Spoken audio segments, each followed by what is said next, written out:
Well, wouldn't you know it? There's always something when it comes to live streaming. Thank you for your patience and thanks for everybody who stuck around. It looks like we picked up even more people, which is kind of good. Um, so, as I was saying um, before my audio challenges here, the reason for the buffer in the beginning of the video or of any live that I do typically is because it takes YouTube 10 minutes to determine which servers to throw the stream on based on how many people are participating.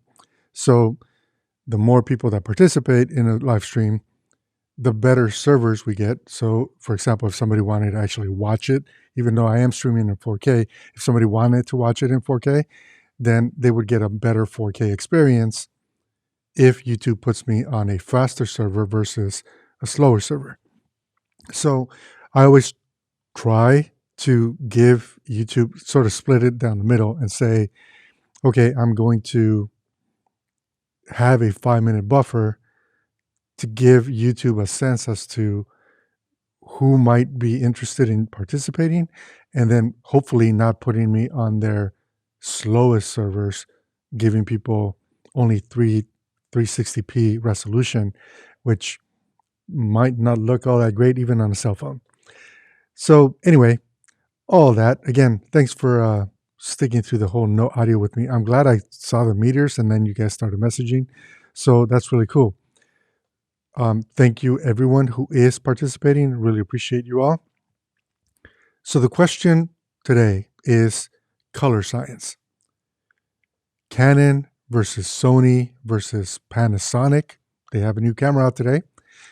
Versus red. Does it even matter? And I'd like to know what you guys think. And if you guys could maybe drop a comment, I'd be more than happy to bring the comments onto the live stream to see what it is that you all think. Because clearly, color in general is subjective. And because it is subjective, and because this is my channel, my show, I'm going to give you guys my opinion. But my opinion is not a diehard tell all gospel, the only thing that matters, because there are plenty of people that have other opinions. For example, on my last live stream, Cam said, I'm switching to Sony. And he made other statements about Sony color science and color and being able to work with it and how he didn't find any issues. Well, I think that that's really important that we have a dialogue where we sort of all understand kind of why we have and say the things that we say on YouTube rather than throw out some general terms that apply to everyone. So I want to know, what do you guys think? Does color science matter? Is Sony better than Canon? Is Canon better than Panasonic? Or is red better than all of them? What do you guys think? Let me know. I'm going to read the comments here. And thank you for letting me know that you can hear me now. It's told twofold. You have camera color science and you have software color science, but yes, it does matter. So Jared, I completely agree with you.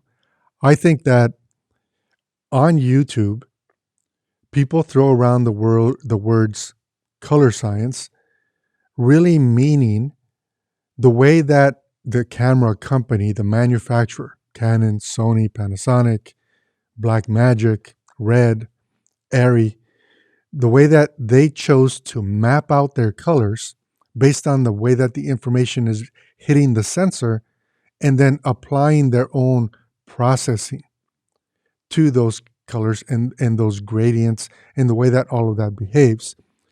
I think that what they're really, what most of us, when we say color science on YouTube, we're not really talking about that super technical meaning of what color science is, how it is that light is interpreted, translated, and then remapped into the color that we actually see out of any one of these cameras. I don't think anybody really cares about that. I think most people care about what can I get out of the camera? How does it look to me as the person doing the capturing or behind the camera? And then how do my clients view it? I think that that's the more standard definition of color science. And that is, in fact, what we will be discussing in today's live stream. We're not going to be talking about what happens in a lab, but rather what each camera manufacturer has decided to give us, and then how we then can see the results of that and whether, in fact, it does or doesn't matter, because there's so many cameras that have built-in color profiles that are intended for very quick turnarounds and delivery of their content, as well as the flexibility of working with log curves, right? That give us even more flexibility, granted, within the container of that camera company's mapping of color and luminance, because that's really all we have to work with. And then raw, again, limited by the capabilities of the actual sensor that is in each of these different cameras. That's what we're going to be talking about. So let me bring up another comment here. It's all the data at the end of the day. The various color science just describe how the data is represented on your screen. And Jared has another very, very good point here, which I will be talking about. Because one thing that I've noticed, and I watch a lot of YouTube from a lot of people that are nerdy like me, right? That like the tech behind the image quality. And what I've noticed with a lot of people that want to compare Canon versus Sony versus whatever is that oftentimes the tools that they are using to monitor are actually not good enough to discern those differences, which then inherently it means that whatever messages they're putting out to their audiences are biased and limited by the gear that they're using, the equipment that they're using to gauge what they deem to be better than others, and their personal preference. And we're going to be talking a little bit more about that here in just a second. But I want to get this message out from Lovable Natalie. Color science does matter. I love ARRI color, red color science in log. I do not like Sony or Panasonic. So as I said, color science in general is very subjective. I'm on the same team. I don't prefer Sony. I don't prefer Panasonic. And I'll dive a little bit more into that after I give you guys both sides of the argument and then my thoughts and opinion on this whole idea of whether color science matters or not. So I won't leave it alone, but I will say that we are all a little biased by our preference, our gear or equipment, and this is going to sting for some people, but our budgets, because not all of us can afford super high-end color grading monitors. Like I don't own a $35,000 color grading monitor. I don't own one of those. So everything that comes out of my mouth is only based on, again, my personal preferences and the gear and equipment that I use. But it doesn't mean that somebody else, in their opinion and what they have to say, doesn't matter. And Phil just said something here, so I want to make sure I bring this up. It's fascinating to see the differences between what camera itself, hardware-wise, can do, the calibration from there, color science, and then the resulting color buildup to SDR and HDR they provide. And in case anyone here has been under a rock for the last 15, 20 years, and you don't know who Phil is, you all need to follow him on all of his social media channels. This guy is one of those people who manages to contribute and give away so much knowledge to this industry that he probably has forgotten more than what I will ever learn in my career. And again, just a big shout out to Phil. Thanks for joining, Phil. Really appreciate you, man, and appreciate everything that you've ever shared for as long as I've been following you. And he's got an awesome blog too. Testing everything I can and safely say there's some freaky nuances, particularly when you are stressing the image and even how each manufacturer interprets certain colors across luminance range.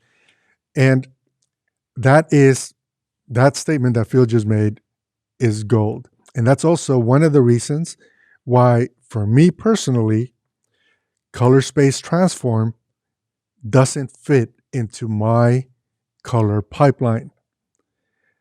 Because while it might work 70% of the time, 80% of the time, that one time that it doesn't work, I would rather have the skills to be able to work through my challenge than be stuck with something that is going to be subpar, lower quality, and potentially can get me fired from a job or not called back to do a follow-up job.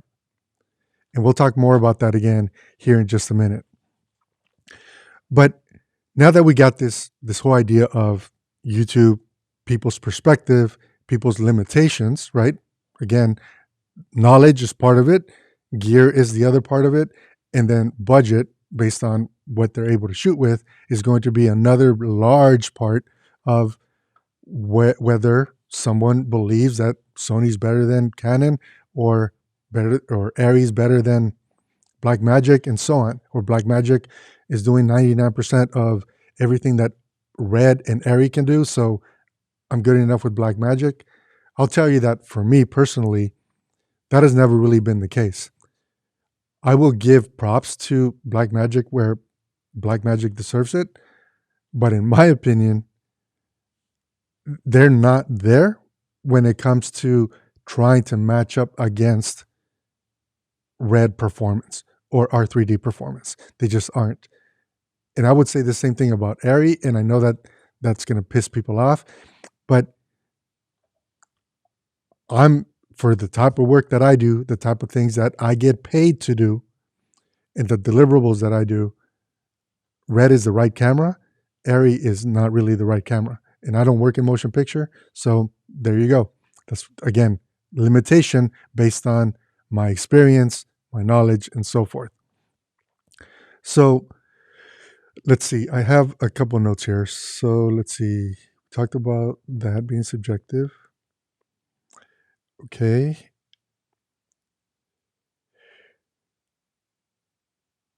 So going back to the whole being able to monitor colors to determine whether something is or isn't good enough. If the colors, and I have friends that I have these conversations with almost every day at this point, if the color looks different on your Mac Pro XDR display than it does on your iPad Pro and different than it does on your iPhone, for example, with Canon, we talked about the Canon Blue problem, and we also have a solution for that. If you missed it, I'll be sure to link a card so you guys can check out that video.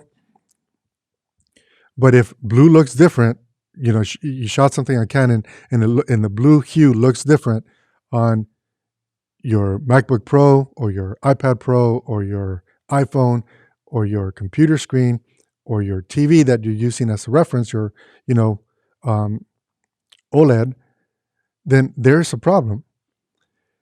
And if you're not checking all of those things, then maybe you don't have those types of clients that care enough about protecting their investment on what they're paying you to do so that they can use it and repurpose it as needed across multiple screens. Because for all of us who are not working in the motion picture business, every single thing that we do at this point needs to be packaged in a way that can be delivered across multiple screens.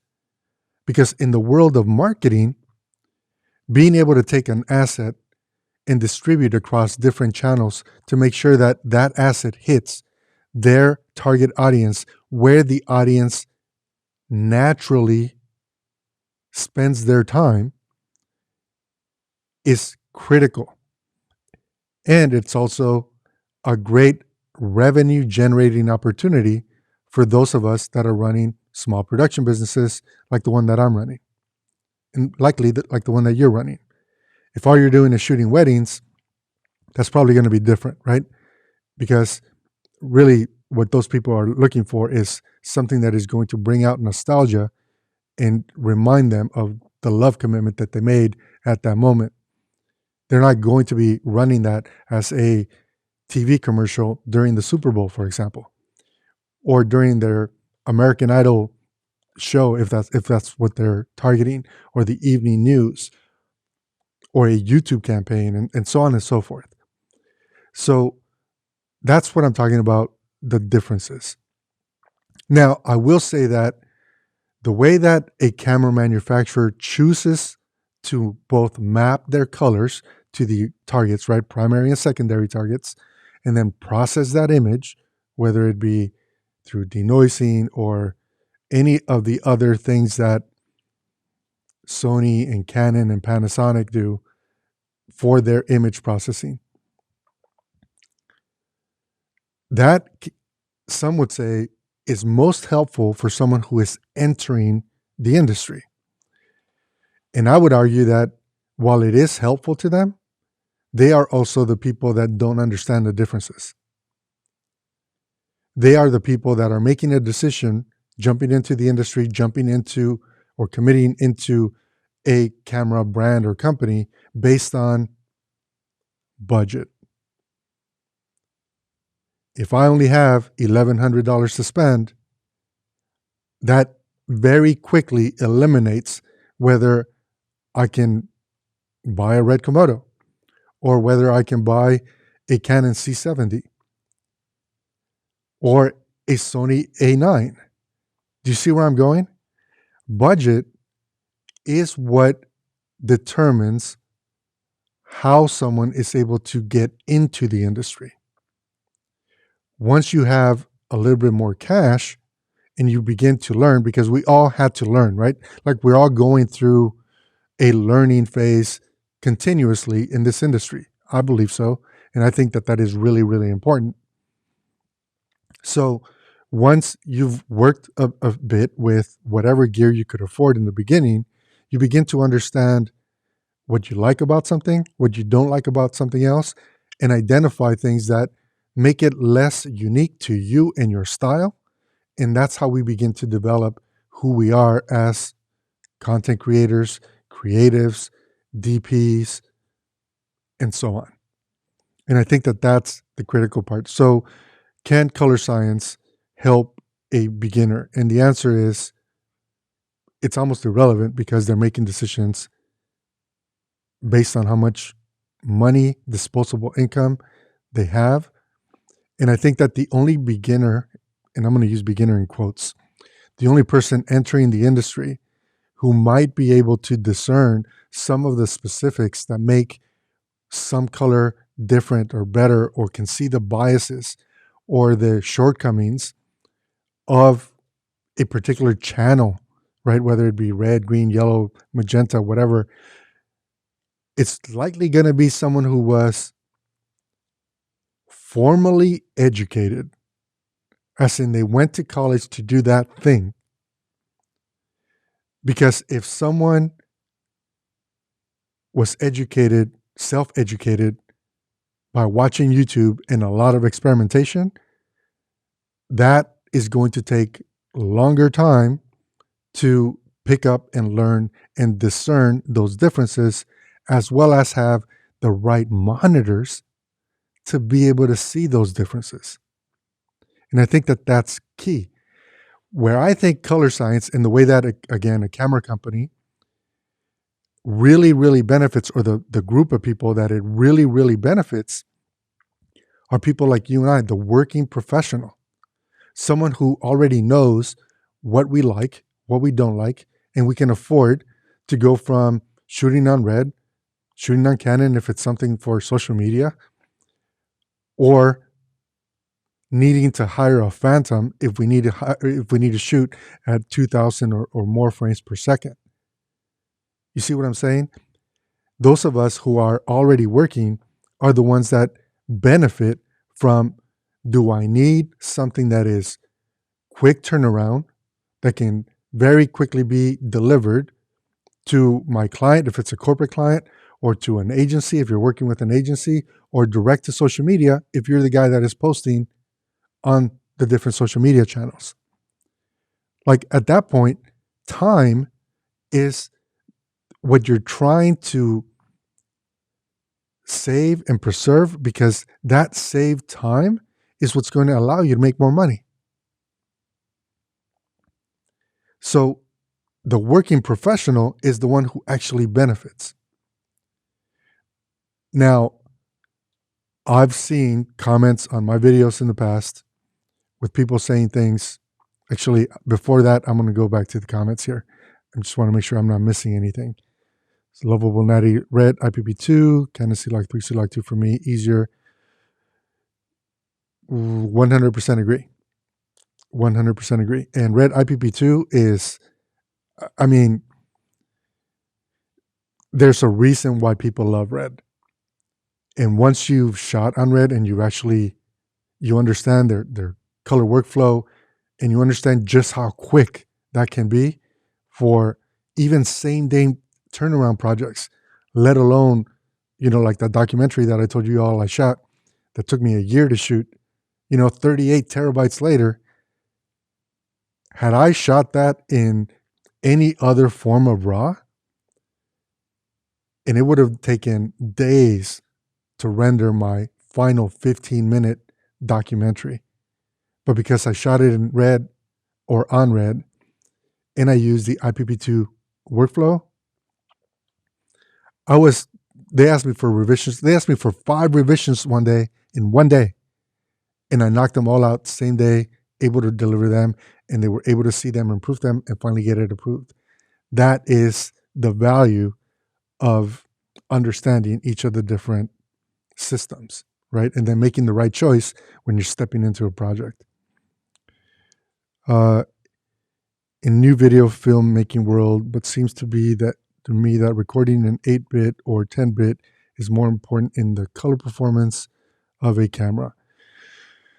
So the bit depth absolutely makes a difference, right? Because what that really means is the lower the bit depth, the more in camera, the way that you want to capture and the way that you want the color to look needs to be set. And if you miss, if it's 8-bit, it's faster to tear it apart and break it. If it's, and for anyone who is on this live chat, if you have something different to say about what I'm about to say, please make sure to chime in. But that was one of the main reasons with the Sony Alpha cameras when they were all shooting 8-bit.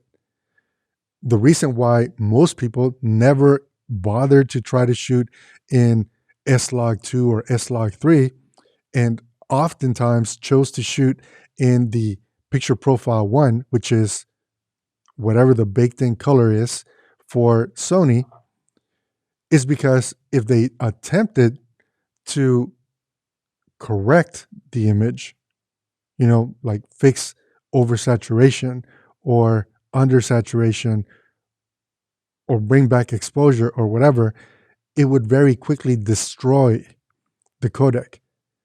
So that's true with lower bit depth information. The lower that number is, the less opportunity you have to make adjustments in post-production to fix mistakes that you made on set. With that though, RAW should never be viewed as a get-out-of-free jail card. So I'll just leave it at that for the moment. Hey, Big, good to see you, man. I'm new in the video filmmaking world, but it seems to me that recording, so this is the same thing I just read, I think. Yep. Not many know that you can combine a calibration LUT you made with the calibrated screen with examples. Yes, and I'm not going to tackle that subject today because I'm not prepared to talk about it. But you're right. Monitoring LUTs are as important as the production LUTs. Thanks for laying out the facts.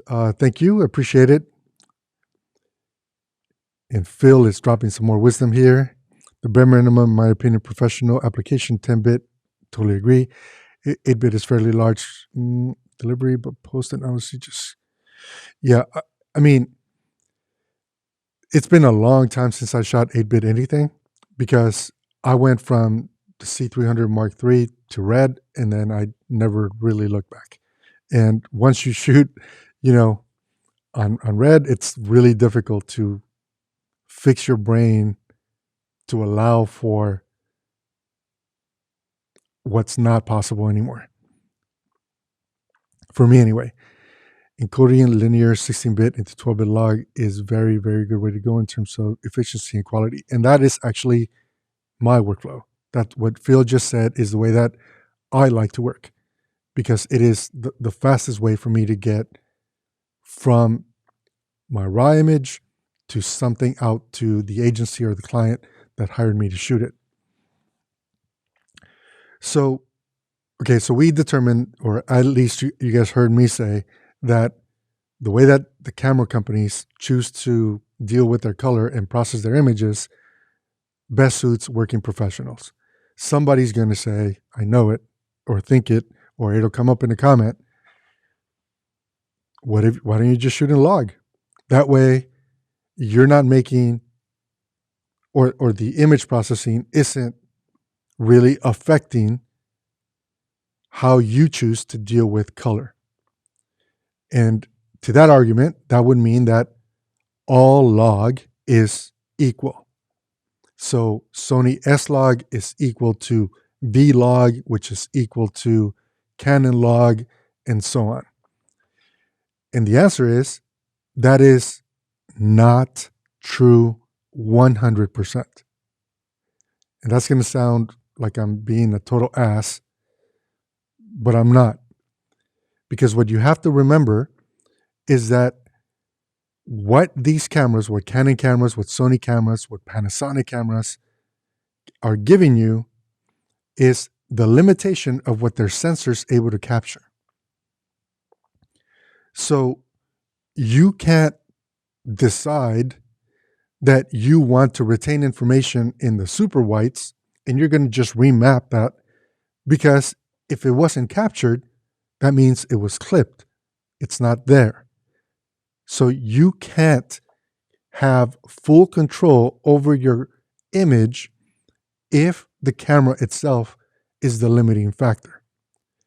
So when you capture in, say, Sony S-Log 2 or S-Log 3, you are limited to whatever is clamping the signal on both ends and then throwing away information that it can't see. This is one of the reasons why S-Log 2, and in some cases S-Log 3 on the Sony A7S 2 and 3 and the original A7S is incredibly noisy and oftentimes very difficult to work with. So capturing, just because the camera can capture in log, it doesn't mean that you have this get out of jail free card, full flexibility to do whatever it is that you want, because you're still limited by what that camera and what that company decided that the color imaging pipeline should be and what those limits are on both ends. And that's something that no one really generally talks about. And that's the reason why when you aim a Sony camera at a human and you aim a Canon camera at a human, even if you do your best to remap the primaries, remap the secondaries, grade the image to whatever it is that is pleasing to you, Sony skin tones very quickly turn plasticky. They look like plastic, like dolls. And Canon somehow manages to get a little bit more depth information. And if you throw a camera like Red in the mix, then all of a sudden you're getting incredibly accurate color, but also the tonality and the depth of color that some of these other cameras simply cannot reproduce. And that's also true in RAW. So just because Sony cameras can capture in RAW, it doesn't mean that their flexibility, specifically when talking about complex scenes that have a really wide range of luminance value, and then you throw into that mix human skin tones.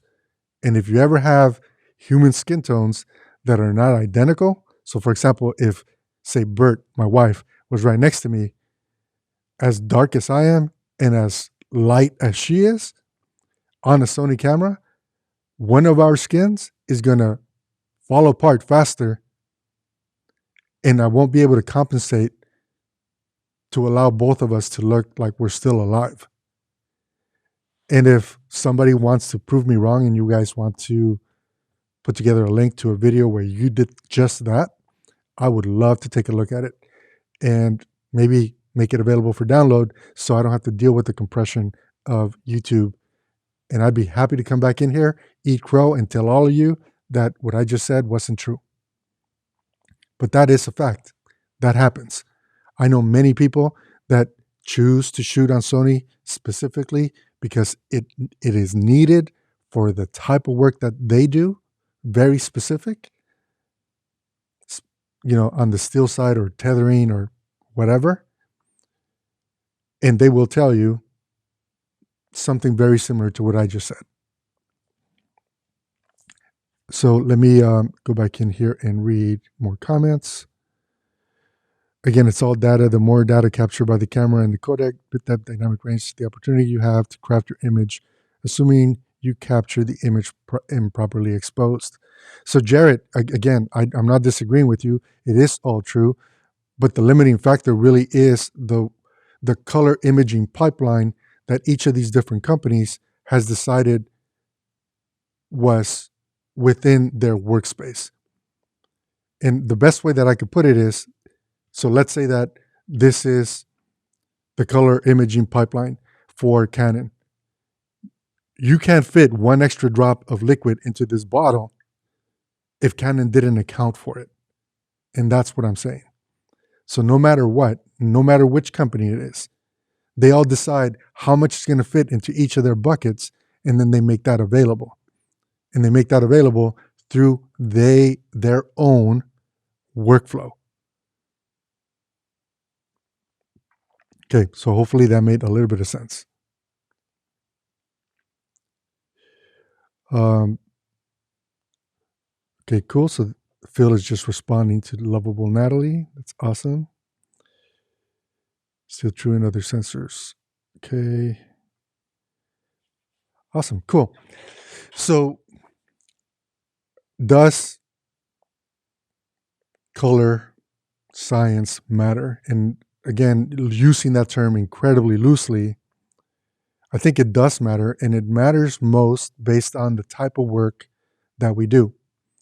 If all I'm doing is, I'm not, by the way, very clear, I'm not, but if I was being paid to only shoot landscapes, then Fujifilm, my GFX 100S would be probably my go-to camera if that was the only thing I was being paid to do.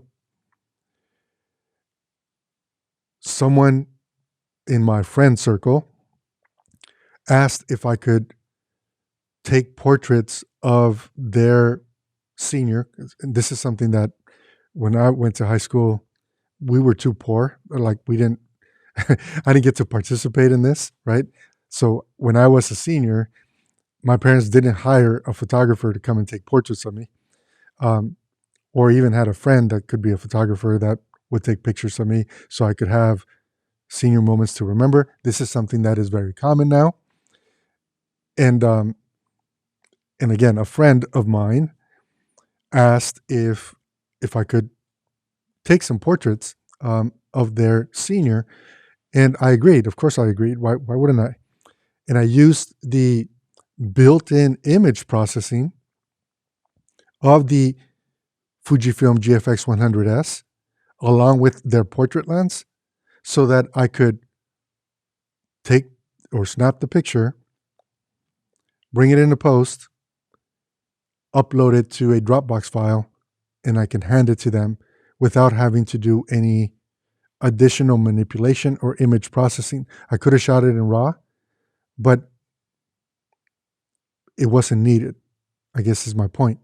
So I guess all I'm saying is based on the type of work that you're doing, choosing the right tool for that job is what makes the biggest difference. Like one of the reasons why I picked up the Canon C70 is for social media work, because vertical videos here, and I don't want to shoot vertical video on my Red cameras. I don't. Not for any reason other than it's going on social media. So I don't think that's the right way for me to spend my time. So I bought a C70. I'll show you guys.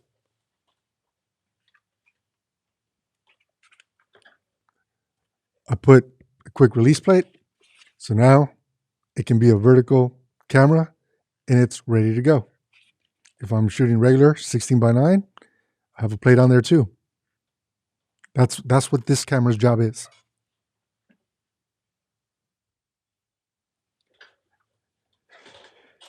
So that's really all I had. That's what I wanted to share. Because again, I guess started down this rabbit hole today with the conversation about how ultimately color science and what and how cameras capture doesn't really matter, because you have the ability to work within a log curve. And I thought, well, that's horseshit. That's not true. It's not true at all. And if more than one person believes that, then I kind of wanted to sort of pipe in and give you all my take and then hear you out if you had something different to say. Because again, like I said, I don't think that's true. And if not all of us are working in an industry where it's okay to completely blow out highlights and only care about super contrasty midtones and goodbye, shadow and dark information and goodbye highlight information. Not all of us work in that space. Some people do. And for them, it's true. If you're going to completely destroy your image because that is your delivery style and a style that works in the industry that you're working in, then that can be true for you, but it can't be true globally. And I think that that's the point that I wanted to make today. So looks like we don't have any more comments, and we've been on here for 46 minutes. Yeah, Fujifilm Eterna film simulation profile. It's amazing. Yeah, I like Fujifilm for a lot of reasons. Great topic of discussion is one that is sorely misunderstood. I work with every day, and it's good to see others trying to understand it. Awesome, Jared. Thank you for participating. So I just want to say thank you all for taking the time to join me. We'll do this again, maybe not this week because I have 2 full days of production, and then I have to go to a holiday party. Like, who goes to a holiday party after the New Year's? But it's on Friday, and it's a client, and I can't say no. So hopefully when they see this, they don't know that I'm talking about them. I'm joking. They know that I'm talking about them, and it's okay. So yeah, again, thanks everybody for joining. Really appreciate you all, and we will catch up with you guys on the next one. Take care.